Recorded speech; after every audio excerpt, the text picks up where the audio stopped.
Nouveau numéro du journal de l'économie sur Sika, le tout dernier pour le compte de cette semaine. Merci de prendre le rendez-vous. Voici tout de suite le sommaire. Au Zimbabwe, la filière tabac a enregistré une contre-performance lors de la campagne 2020. Les ventes de la feuille de tabac ont atteint 178 700 tonnes au terme de la dite saison, soit 23,5% de moins qu'en 2019. En Ouganda, les exportations de café ont atteint en juillet leur plus haut niveau mensuel. Le pays a expédié 543 251 sacs de 60 kg de fèves, soit le niveau mensuel le plus élevé depuis une trentaine d'années. Et puis le Cameroun a honoré son engagement à payer les intérêts sur ses eurobonds d'un montant global de 750 millions de dollars émis en 2015. Le montant de ce remboursement est estimé à 36 millions de dollars.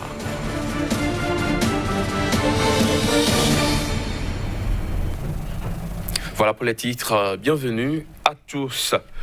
Au Zimbabwe, la filière tabac a enregistré une contre-performance lors de la campagne 2020. Selon les données du Conseil de l'industrie et de commercialisation, les ventes de la feuille de tabac ont atteint 178 700 tonnes au terme de la dite saison, soit 23,5% de moins qu'en 2019.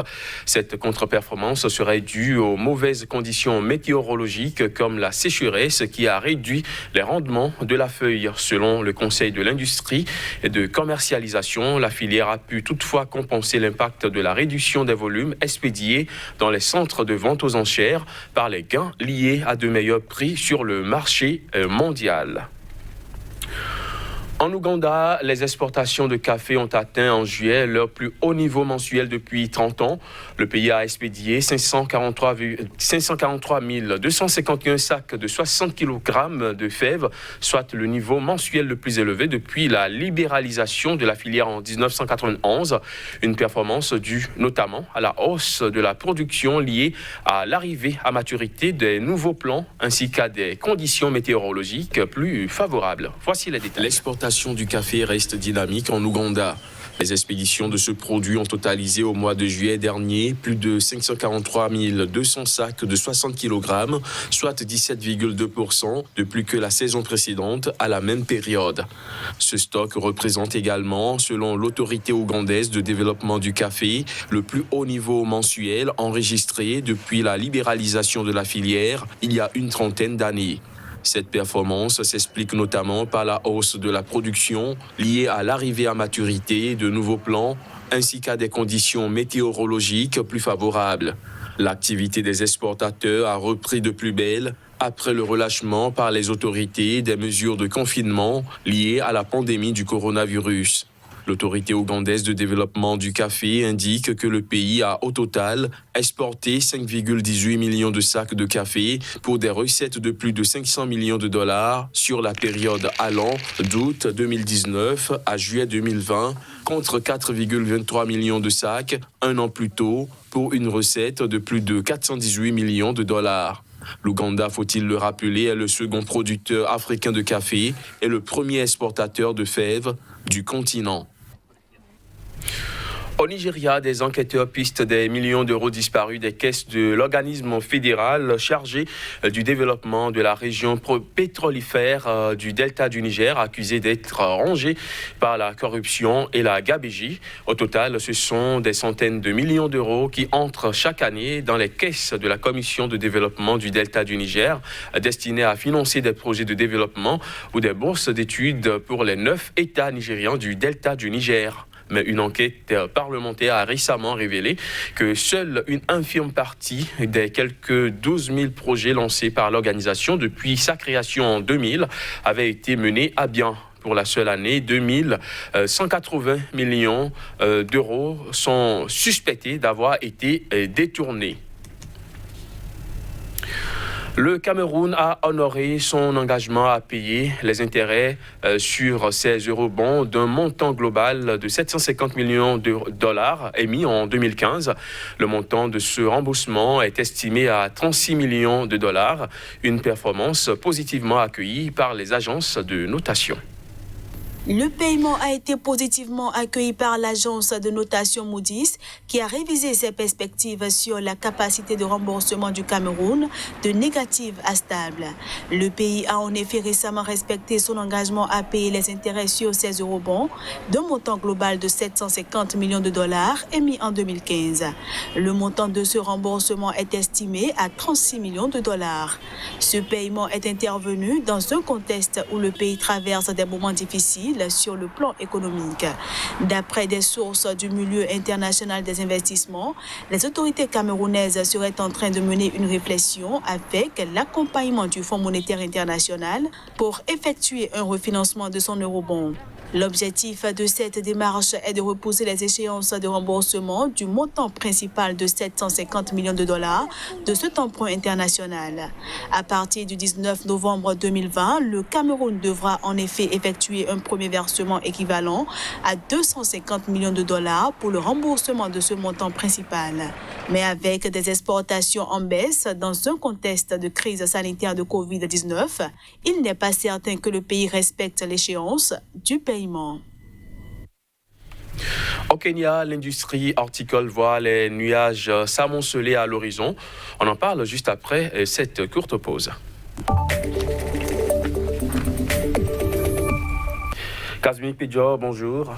Bonjour. Merci de prendre une fois encore le rendez-vous des questions économiques sur SICA. Alors, selon le consortium Kenya des produits frais, la production des fruits et légumes pourrait chuter de 20 à 30% le mois prochain. Pourquoi cette contre-performance ? Merci Crépi, il faut dire que la maladie, donc la pandémie de coronavirus, mais avant ça, le pays, le Kenya, donc a eu des situations un peu malencontreuses, notamment liées à la rareté des pluies, enfin à la chute donc de la saison pluvieuse qui donc n'a pas été prolifique. Et au même moment, on annonce aussi des ravageurs et aussi des maladies au niveau donc de la production agricole. On a noté aussi une certaine fébrilité, un manque donc d'engouement au niveau donc des exploitants, donc des acteurs de la filière, depuis donc la production jusqu'à la transformation et pourquoi pas jusqu'au transport vers l'Europe. On a noté donc un certain regain d'intérêt au niveau donc des exploitants et pour tout corroborer, c'est que le Kenya de moins en moins donc respecte les normes en ce qui concerne donc la production et l'exportation donc de ces différents produits. Je veux parler donc des fruits et légumes en ce qui concerne donc la filière horticole, et donc tout ceci fait que donc pour les mois depuis donc la fin du mois de juin, pour plus précisément le mois de juillet, août, septembre, principalement septembre, la production va chuter énormément en ce qui concerne donc la production locale. Donc voilà un peu ce qu'on peut dire en termes donc de production, et il faut préciser que le secteur représente quand même 30% voilà, du produit intérieur brut de ce pays-là et nourrit d'énormes donc jeunes, ça donne donc à cette filière. Et donc véritablement, c'est une chute en ce qui concerne l'économie, en ce qui concerne donc la devise au niveau de ce pays qu'on est en train donc d'annoncer comme ça. Alors, on apprend également que l'Union européenne veut exiger davantage de mesures sanitaires relatives aux limites maximales résiduelles appliquées aux importations d'haricots verts depuis le Kenya. Alors, dites-nous, est-ce une bonne nouvelle pour le secteur? C'est ce que je suis en train d'expliquer tantôt. Ce n'est pas du tout une bonne nouvelle en ce qui concerne donc le Kenya.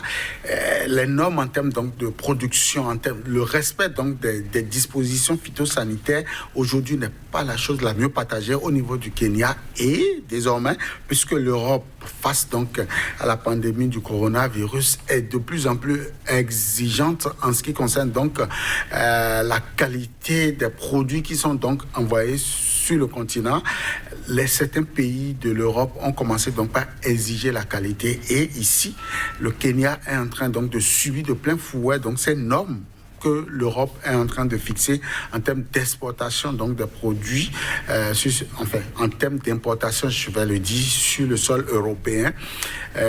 Et ceci va frapper énormément donc le Kenya, et il va falloir véritablement que le gouvernement puisse donc former les cadres en charge donc la filière horticole, la filière agriculture de façon globale, mais aussi les sous-filières horticoles qui représentent quand même un potentiel énorme. Je l'ai dit tantôt, 30% du produit intérieur brut sont tirés donc de cette filière. Donc ce n'est pas une bonne nouvelle. Enfin, pour la production, pour donc le respect, il va falloir que le Kenya puisse donc s'adapter véritablement à ces conditions, puisse donc réorienter leur production par rapport donc au respect des normes phytosanitaires, et pourquoi pas la qualité donc de leurs produits puisse désormais être plus exigeant en termes de bonne alimentation, en termes également donc de rapport qualité-prix. Alors, vous l'avez dit, le secteur horticole contribue pour 30% du produit intérieur brut au Kenya. Est-ce qu'on peut dire que la filière de beaux jours devant elle, quel est le potentiel horticole du Kenya aujourd'hui et quelles peuvent être ses perspectives? Oui, on a retrouvé 1,3 milliard donc, de dollars en 2019, issus donc rien que de l'horticulture. Donc véritablement, il y a du potentiel. Et en plus de ça, on annonce contre toute attente donc que l'Europe a encore augmenté sa demande en termes donc de fruits et légumes, surtout donc des fleurs au niveau donc du Kenya. Donc véritablement, oui, la filière a de beaux jours devant lui en termes donc de demande, en termes d'exigence, en termes donc du client, des premiers clients tels que donc la Grande-Bretagne qui ont donc de l'admiration pour la production au niveau de ce pays-là. Donc, il va falloir que le gouvernement et les acteurs impliqués donc dans l'agriculture et surtout dans l'horticulture puissent s'appliquer davantage pour offrir donc la qualité à leurs clients. Et je crois que véritablement le Kenya pourra reprendre donc le contrôle, pourra donc pourquoi pas corriger ce déficit au niveau des données statistiques qui affichent 20 à 30% donc de chute pour donc le mois de septembre. Véritablement que le Kenya puisse reprendre donc ce contrôle-là à travers la bonne qualité, à travers la production, et pourquoi pas l'engouement puisse renaître au niveau donc de la production pour que le Kenya puisse donc tirer bon profit de cette filière. Merci Kazmi Pedio d'être passé avec ces explications. Je rappelle que vous êtes le directeur de publication du quotidien béninois d'information nouvelle économie qui paraît à Cotonou au Bénin. On se retrouve en début de semaine prochaine pour d'autres informations. Toujours avec le même plaisir. Mesdames, Messieurs, ce sera tout pour ce numéro du journal de l'économie. Restez avec nous, l'information revient sur Sika.